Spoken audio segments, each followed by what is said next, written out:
The Lady of Soåsa was an important troll, rich, skilled in magic, and rather ill-tempered, though, to people who did not give her offense, she showed a certain goodwill.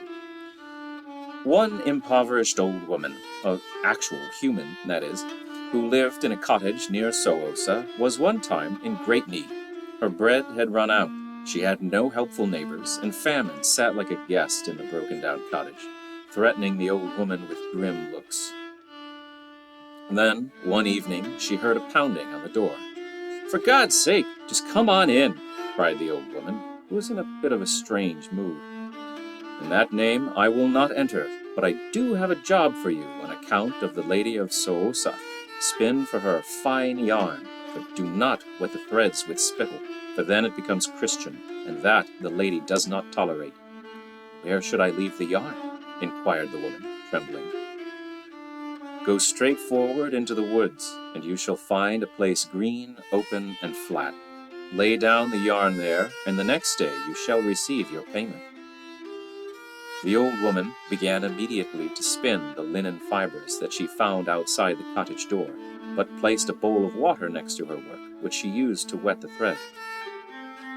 Soon the yarn was finished, and she set off more or less straight into the forest. Just as the troll's maidservant had foretold, she came to a beautiful grassy glade, surrounded by tall and leafy trees. There she laid down the yarn, and hurried back home without looking back.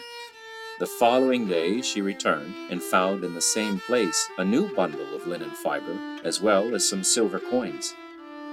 Now came a golden era for the poor old woman. She collected money with her work, and became rich, but also greedy.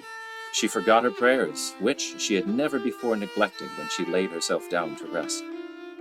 Finally, she didn't even bother to keep faith with the troll, but one day spun the yarn in the common way, wetting the thread with spittle. The skein of yarn was set out in the usual place, but the day after, when she was to collect her payment, she could not find the grassy glade. On top of that, she became lost in the woods, so that she did not come home until a whole day later.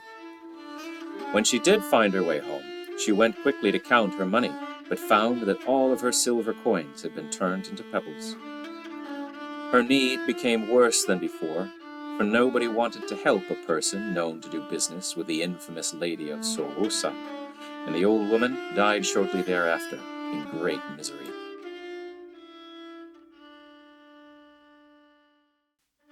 In the same tract, many years ago, there was a milkmaid who tended cows for a local councilman.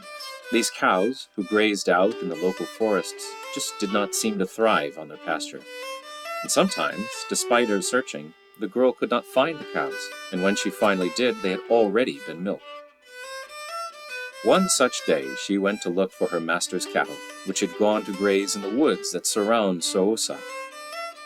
She walked brooding and troubled through the dark forest, thinking about the scoldings that waited for her at home when she had neither cows nor milk with her.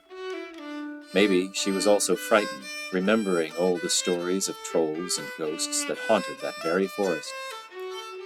Then she saw two very small, human-like creatures, a boy and a girl, sitting under the branches of a large spruce. "Now it is best to be polite," she thought, "as I am on the land that belongs to trolls." Thereon she addressed the troll children kindly, and offered them a sandwich each out of her lunch bag. The children ate greedily, and were loathsome to watch, for they had wide mouths into which the sandwiches quickly disappeared. When the girl walked away, she heard a voice say, "Because you have shown compassion to my children, you shall never again have to search for the cows. Go home. They stand at the gate." After that day, the girl never needed to search after the councilman's cows, which gave good and abundant milk in the pail, and every evening returned to the gate to offer their milk.